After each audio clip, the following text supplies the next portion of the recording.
Enggak. Kalau nggak lagi stres, ini di skip.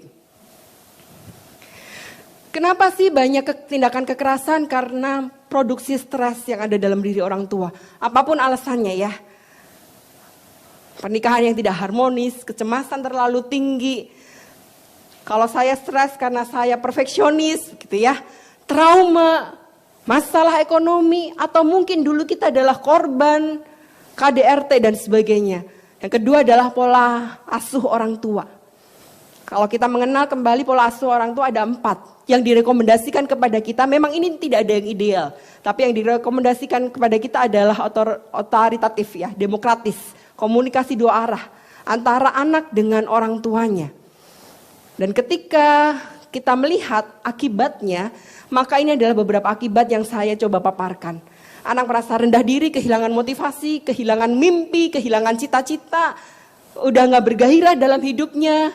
Gangguan fisik dan mental, impulsif, kesulitan mengendalikan emosi, dan pada akhirnya anak terdorong untuk melakukan kekerasan yang sama. Kita fokus ke bagian terakhir, terdorong untuk melakukan kekerasan yang sama.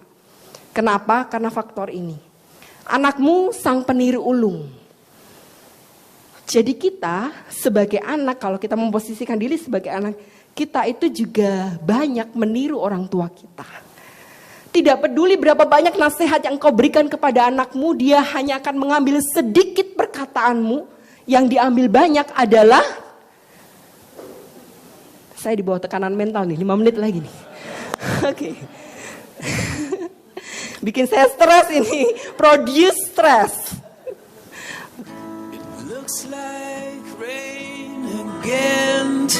Children see, children do. Apa yang mereka lihat, mereka akan lakukan. Don't know how to talk to you, just know how to say goodbye. Marah-marah juga. Go back where you came from. Learn to speak English. Go back where you came from. Semoga lewat video ini kita bisa bercermin gitu ya, berefleksi kembali.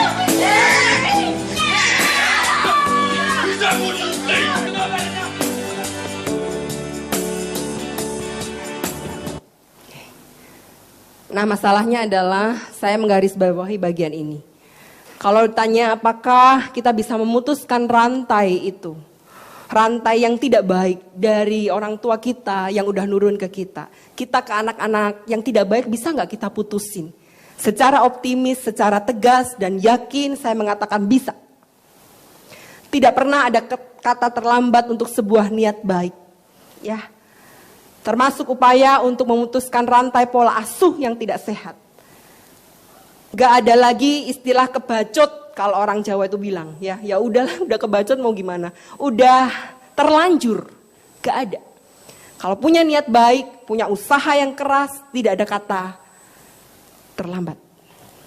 Menyembuhkan luka batin bagaimana? Yang pertama tadi sebetulnya saya menangkap dari Pak Tony dan Ibu Cucun ya. Mereka punya komitmen pribadi kalau Bapak Ibu perhatikan. Oke, masa lalu saya gak baik, gak apa-apa. Saya terima dan saya janji anak-anak saya gak boleh begitu. Ya begitu ya, komitmen, janji dalam hidup diri sendiri. Saya mencoba memaparkan beberapa hal. Mengenali, mengakui luka yang pernah kita alami di masa kecil dengan rujukan berbagai pengalaman dan wawasan.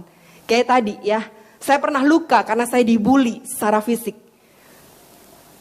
Saya terima. Saya mengenali bahwa itu meninggalkan luka. Tapi tidak sampai di situ, saya harus atasi. Saya harus kelola hati. Dan pada akhirnya saya menerima diri saya apa adanya. Yang kedua, memaafkan diri sendiri dan kemudian meminta maaf kepada anak-anak kita ketika kita tahu benar bahwa apa yang kita lakukan sebetulnya adalah hasil dari tindakan turun-temurun.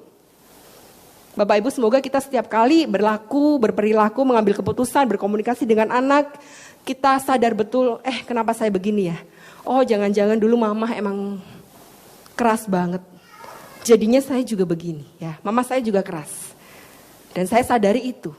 Kemudian itu nurun ke dalam pola asuh saya ke anak. Keras. Segera sadari. Segera ambil apa plusnya, apa minusnya. Segera evaluasi. Itu caranya putusin rantai. Yang ketiga adalah memperbaiki perilaku, cara pandang, dan pola berpikir. Nanti kalau anak-anaknya udah kayak Pak Tony Bu Cucun gitu ya, udah mulai cari-cari jurusan, kita bisa gontok-gontokan. Tapi sebagai orang tua, tolong dong kita fair.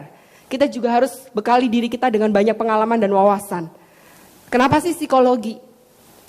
Nanti kerjanya apa? Sebetulnya kalau kita punya banyak wawasan, banyak pengalaman hidup, kita nggak yang harus gontok-gontokan banget. Karena di zaman sekarang profesi apapun bisa jadi. Ya, asal wawasan kita bertambah dan sangat luas.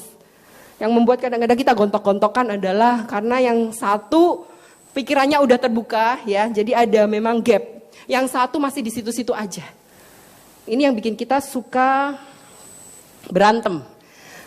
Yang keempat adalah punya support system, termasuk Bapak Ibu ada di tempat ini, saya meyakini dan berharap bahwa ini adalah support system kita. Jadi tempat buat saling sharing gitu ya. Tempat buat saling bicara, saling berbagi pengalaman, saling menasehati. Itu. Mazmur 147 ayat yang ketiga, ia menyembuhkan orang yang patah hati dan membalut luka-luka mereka.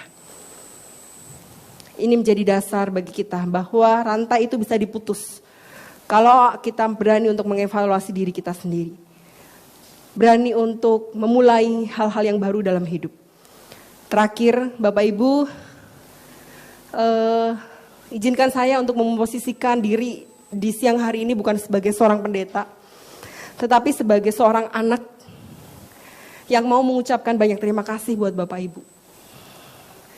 Terima kasih banyak untuk setiap perjuangan yang Bapak Ibu lakukan. Untuk air mata, untuk jerih lelah, untuk keringat, untuk panas-panasan, untuk cari uang setiap hari. Saya juga bukan anak yang sempurna, saya minta maaf. Dan semoga Bapak Ibu sebagai orang tua saya, Bapak Ibu juga berkenan untuk memberikan maaf. Karena pengampunan adalah kunci dari pemulihan luka, apapun itu lukanya. Izinkan saya sebagai anak mengucapkan banyak terima kasih melalui lagu ini.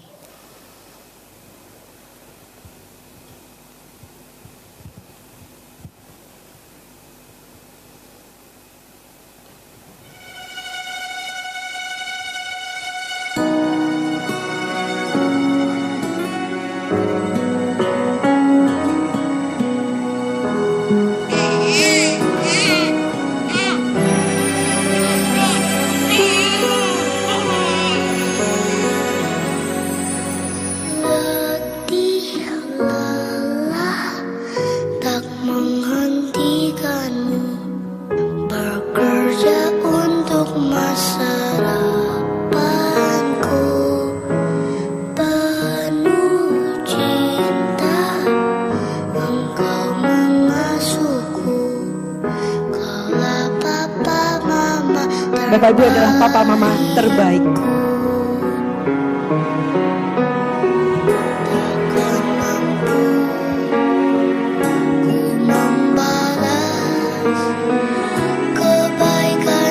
Saya nggak bisa balas apapun juga.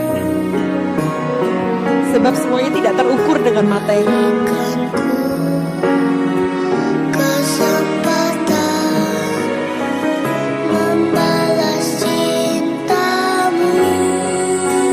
Lagu ini silahkan bernyanyi.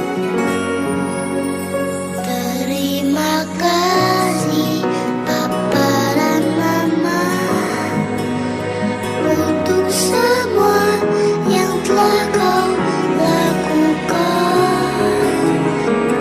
Terima kasih Papa dan Mama, pengorbananmu takkan ku lupa.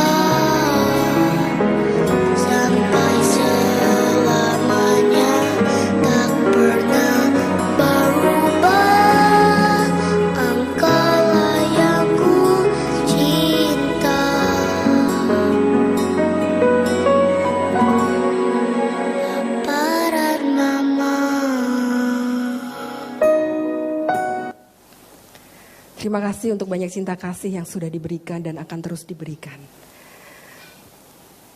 Terima kasih untuk Banyak peristiwa dalam hidup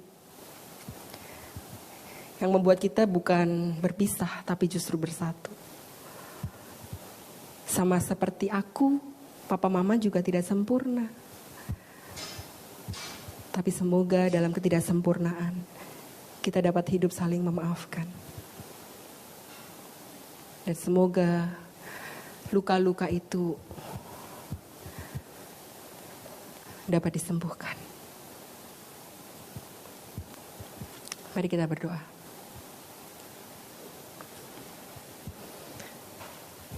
Tuhan, terima kasih untuk anak-anak terbaik yang Tuhan percayakan kepada kami.